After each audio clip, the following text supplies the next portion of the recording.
ક્લાસરૂમમાં બેઠેલા ભારતના ભવિષ્યને ભણવું છે, પણ એમને ભણાવવાવાળું કોઈ નથી. શાળામાં સુવિધાઓ ચકાચક છે, પરંતુ ભણાવવા માટે પૂરતા શિક્ષકો જ નથી. દ્રશ્યો પાટણના પીપરાડા પ્રાથમિક શાળાના છે. અહીં બાલવાટિકાથી લઈને ધોરણ 8 સુધી 315 જેટલા વિદ્યાર્થીઓ અભ્યાસ કરે છે. અહીં 9 શિક્ષકો હોવા જોઈએ, પરંતુ હાલ આચાર્ય સહિત 3 શિક્ષકો આ 315 બાળકોને ભણાવી રહ્યા છે. આ તરફ દાત્રાણા પ્રાથમિક શાળામાં 283 વિદ્યાર્થીઓને ભણાવવા માટે 2 શિક્ષકો છે. અહીંયા 7 શિક્ષકોની ઘટ છે. શિક્ષકો ખુદ સ્વીકારે છે કે એક ક્લાસરૂમમાં અમે 1.5 કલાકથી વધુ સમય ફાળવી શકતા નથી. શાળામાં મોટાભાગનો સમય એવું બને છે કે વિદ્યાર્થીઓએ શિક્ષક વિના જ બેસી રહેવું પડે છે. વેઇટિંગ રૂમમાં બેઠા હોય એમ વિદ્યાર્થીઓ શિક્ષકોની રાહ જોઈને બેસે છે. ધોકાવાળા પ્રાથમિક શાળામાં પણ શિક્ષકોની મોટી ઘટ જોવા મળી રહી છે. આ શાળામાં શિક્ષકોનો મહેકમ છે 9, પરંતુ તેની સામે આ શાળામાં અત્યારની સ્થિતિએ શિક્ષકો માત્ર 3 જ ફરજ બજાવે છે. અત્યારે જે દ્રશ્યો બતાવે છે તે ધોરણ 5 અને 6ના છે. અહીંયા બંને વર્ગોની સંખ્યા કરીને 90થી વધુ વિદ્યાર્થીઓ એક જ રૂમમાં બેસાડીને શિક્ષક અભ્યાસ કરાવી રહ્યા છે. એટલે કે બાળકોને શિક્ષણ મેળવવામાં તો અડચણો ઊભી થઈ રહી છે, પરંતુ શિક્ષકને અભ્યાસ આપવામાં પણ તકલીફ ઊભી રહી છે. હવે બાજુના રૂમના દ્રશ્યો હું તમને બતાવવાનો પ્રયાસ કરીશ. એટલે કે જે રીતે આ રૂમમાં શિક્ષક જે રીતે અભ્યાસક્રમ બાળકોને કરાવી રહ્યો છે, પરંતુ એક વર્ગમાં 5 અને 6ના હોવાના કારણે તેમને ભણવામાં પણ ક્યાંક તકલીફ પડે છે. હવેના જે આ દ્રશ્યો બતાવીશ તે ધોરણ 4 અને 5ના છે.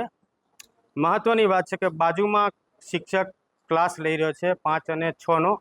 આ 3 અને 4ના છે, માફ કરજો, 5 અને 6 નહીં. પરંતુ અહીંયા હવે આ રૂમમાં માત્ર તમને વિદ્યાર્થીઓ જ જોવા મળશે.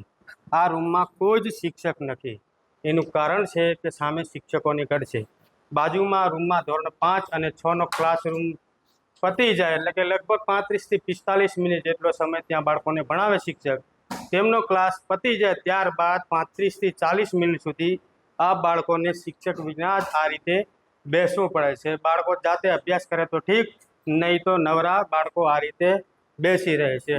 એક બાજુ સરકાર સરહદી વિસ્તારના બોર્ડર ડેવલપમેન્ટ અંતર્ગત વિકાસની વાતો કરવામાં આવે છે, બીજી બાજુ મહત્વાકાંક્ષામાં આ તાલુકાનો સમાવેશ કરવામાં આવે છે એક્સપિરી નેશનલમાં. એટલે કે આ વિસ્તારમાં શિક્ષણ અને આરોગ્યની સેવાઓ પૂરતી ઊભી કરવાના સરકાર દાવો કરે છે, પરંતુ અત્યારની સ્થિતિએ સરહદી વિસ્તારમાં જ્ઞાન સહાયકોના જે શિક્ષકો હતા તે રિન્યૂ ન કરવાના કારણે શાળાઓ ક્યાંક શિક્ષક વિના જોવા મળી રહી છે. શિક્ષણ વિના ભણતર કઈ રીતે બને તેવા પ્રશ્નો સરહદી વિસ્તારમાં ઊભા થયા છે. દ્રશ્યો બતાવીશ. જે દ્રશ્યો દેખાય છે તે દાત્રાણા પ્રાથમિક શાળાના છે. આ પ્રાથમિક શાળામાં 1થી બાળવાટિકાથી લઈને 8 ધોરણ સુધી અભ્યાસક્રમ આવેલા છે અને અહીંયા લગભગ 315થી વધુ વિદ્યાર્થીઓ અભ્યાસ મેળવ્યા છે. પરંતુ આ શાળામાં 9ના મહેકમ સામે માત્ર 2 શિક્ષકો 315 વિદ્યાર્થીઓને અભ્યાસ આપી રહ્યા છે, જેને લઈને વિદ્યાર્થીઓને પૂરતું શિક્ષણ ન મળી રહ્યું હોય તેવો વાલીઓ આરોપ લગાવી રહ્યા છે. અહીંના શિક્ષક જ છે, તેમની સાથે વાત કરીએ. વડીલ, શું નામ છે તમારું ને કઈ પ્રાથમિક શાળા છે? જિજ્ઞેશભાઈ લેવું મારું નામ, દાત્રાણા પ્રાથમિક શાળા. કેટલા ધોરણ છે ને અહીંયા કેટલા ટોટલ વિદ્યાર્થીઓ છે? બાલવાટિકાથી માંડી 8મા ધોરણ સુધી ચાલે છે અને કુલ સંખ્યા 315. કેટલા શિક્ષકો છો અહીંયા? શિક્ષકો હાલ 2માં જ છીએ. કઈ રીતે શિક્ષણ આપો છો વિદ્યાર્થીઓને? શિક્ષણમાં અમે બાલવાટિકા એકડું બીજું ભેગું બેસાડીએ, 3, 4, 5 ધોરણ ભેગા બેસાડીએ, 6, 7, 8 ભેગા બેસાડીએ. એનું કારણ કે 2 જ શિક્ષકો છીએ તો 1થી 8માં અમે બેસાડીએ તો અમારી જોડે સમય મળે નહીં. થોડી સમય પણ અમે ના આપી શકીએ.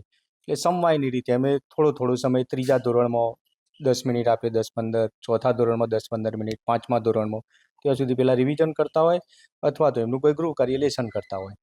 5 કલાકમાં એક ધારો કે ધોરણ 5ના વિદ્યાર્થીઓને મિનિમમ કેટલા કલાક અભ્યાસક્રમ મળતો હશે? 1-1.5 કલાક જ થાય, એથી વધારે ના થઈ શકે. અમે 3 ધોરણ પડ્યા તો એક ધોરણમાં અમે 1થી 1.5 કલાકનું શિક્ષણ કાર્ય કરાવી શકીએ 2 જણા. એક ક્લાસરૂમમાં કેટલા વિદ્યાર્થીઓને એક સાથે બેસાડીને તમે અભ્યાસક્રમ આપો છો? 80 વિદ્યાર્થી. મિનિમમ 80 વિદ્યાર્થી. મિનિમમ 80 વિદ્યાર્થી અમે બેસાડીએ. સરકારનો પરિપત્ર આમ કેટલો છે? કેટલા વિદ્યાર્થીઓ બેસાડી શકો છો આમ? એ તો 40-45નો જ રેશિયો હોય. તો કેમ આ રીતનું કારણ છે? મુખ્ય કારણ છે? મુખ્ય કારણ એ આપણે સ્ટાફ પૂરતો નહીં શાળામાં. હવે સ્ટાફ ના હોય તો દરેક ધોરણમાં આપણે એક ધોરણ, એકડા ધોરણમાં, બીજામાં, ત્રીજામાં એ રીતે આપણે બેસાડી ના શકીએ કે તેઓ વાતો વધારે કરતા હોય, બીજો ડિસ્ટર્બન્સ થતો હોય ને આપણે 2 શિક્ષકો તો 2 ક્લાસમાં જ હોય તો બાકી 6 ક્લાસ રહે. તો એ અવાજ વધારે કરવાના, કોઈ તોફાન મસ્તી અમુક બાળકો એવા છે કરવાના. પણ એ જગ્યાએ આપણે એ બાલવાટિકા એકડું બીજું 3, 4, 5, 6, 7, 8 ભેગા કરી 3 રૂમ કરીશું તો એક જ ક્લાસમાં શિક્ષક ન હોય, બાકીના 2 ક્લાસમાં તો શિક્ષકો હશે. એટલે થોડું શિક્ષણ કાર્ય થોડું ઘણું 2થી એ સારું થશે. 2 વર્ગખંડમાં તમે શિક્ષકો બાળકોનો અભ્યાસ આપો છો તો બાકીના વિદ્યાર્થીઓ વર્ગખંડમાં એમને જ બેસી રહે? ના ના, એવું નહીં. એમને કંઈ અમે બેઝિક સરવાળા, બાદબાકી, ગુણાકાર, ભાગાકાર, બારાક્ષરી એટલે હોય આમ તો ABCD મૂળ તો શિક્ષક વિના જ બેસી રહે ને? હા, મૂળ તો શિક્ષક વિના જ બેસી રહે છે. એટલે કોઈ લેસન અથવા કોઈ તૈયારી કરવા માટે આપેલું હોય. તમને કેટલી તકલીફ પડે છે અભ્યાસક્રમ બાળકોને આપવા માટે? અભ્યાસક્રમ તો અમારે તો પૂરતો આપવો હોય, પણ અમે અભ્યાસક્રમ પૂરતો ચલાવી જ શકતા નહીં. અમારી જોડે સમય એવો નહીં મળતો કે પૂરતો ન્યાય આપી શકીએ. અમે સવારે 2 શિક્ષકો બાલવાટિકાથી 8મા ધોરણ સુધી હાજરી પૂરવામાં, એ પછી ઓનલાઈન કરવામાં, મધ્યાહન ભોજન કરવામાં, એ ઓનલાઈન કરવામાં અમારે 1 કલાકનો સમય બગડે. ઓછામાં ઓછો 1 કલાક. વધુ તકલીફ આમ આ શાળામાં જ્ઞાન સહાયકો કેટલા હતા? કેટલા છૂટા કરવામાં આવ્યા? જ્ઞાન સહાયકોમાં 5 હતા અને 5એ 5 છૂટા કર્યા 1 જુલાઈએ. 5 છૂટા થવાથી વધુ સમસ્યાઓ છે. હા, વધુ સમસ્યાઓ થઈ. વાલીઓ આવે છે આમ ફરિયાદ લઈને બાળકોને પૂરતું શિક્ષણ ના હા મળતું? હા, ઘણીવાર વાલી આવતા હોય. અમુક વડીલ હોય, વાલી હોય, બાળકો જાગૃત વાલી હોય, આવી શકે, આવતા હોય ને એ રજૂઆત કરતા હોય કે સાહેબ શિક્ષણમાં પણ આપણા જોડે તો 2 જ શિક્ષકો હોય તો બધામાં તો ન્યાય ના આપી શકતા આપણે. આ પીપરાડા પ્રાથમિક શાળા સાંતલપુર તાલુકાનું પાટણ જિલ્લાનું છેવાડાનું ગામ. તો હાલમાં કહીએ તો 1થી બાલવાટિકાથી લઈને 5 ધોરણ સુધીમાં 6નું મેકમ છે અમારે ત્યાં પીપરાડા પ્રાથમિકમાં, અને પછી ઉપર લેવલમાં 8 સુધીમાં 3નું મેકમ છે. તો એ જગ્યાએ અત્યારે 3 શિક્ષકો કાર્યરત છે. એમાં એક પ્રિન્સિપલ બી આવી જાય, એટલે ટોટલ 3 છે. અને એ શિક્ષકો અત્યારે એવી રીતે ભણાવી રહ્યા છે કે 2-3 ક્લાસ એકી સાથે લઈને બેસે છે. તો બાજુના ક્લાસમાં પણ છોકરાઓ એમને બેઠા હોય છે. ચોરાડ વિસ્તારમાં તો સમજો ને કે 70% શિક્ષકો જ નથી, બરોબર ને. અમારું દાત્રણા ગામ છે, ત્યાં આપ હાલ બે ઊભા છો તે જ જગ્યાએ આપણે પરિસ્થિતિની વાત કરી. અમારે 315 જેવા બાળકો છે, તેની સામે ખાલી 2 જ શિક્ષકો છે. તો તમે સંભાળી શકો કે આ કેવી પરિસ્થિતિ અમારી હશે, બરોબર ને. પોતે એક સાહેબ છે, એ બધે 10-10 મિનિટ 15-15 મિનિટ ખાલી ભણાવી શકે છે. 1 થી 8 ધોરણ છે, તો અમારે 1-2 કલાક જ ખાલી શિક્ષકોને મળે છે અને 8 કલાક ત્યાં છોકરીને બેસવું પડે છે.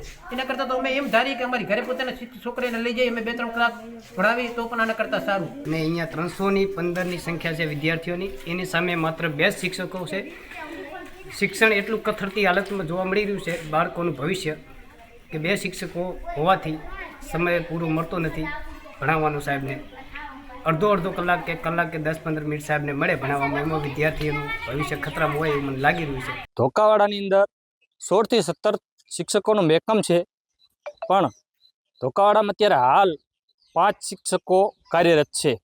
અને ધોકાવાડાની જે બાળકો ભણે છે તેમને બહુ તકલીફ પડે છે શિક્ષકો વિના. આ બાળકો શિક્ષકો વગર ભણશે શું?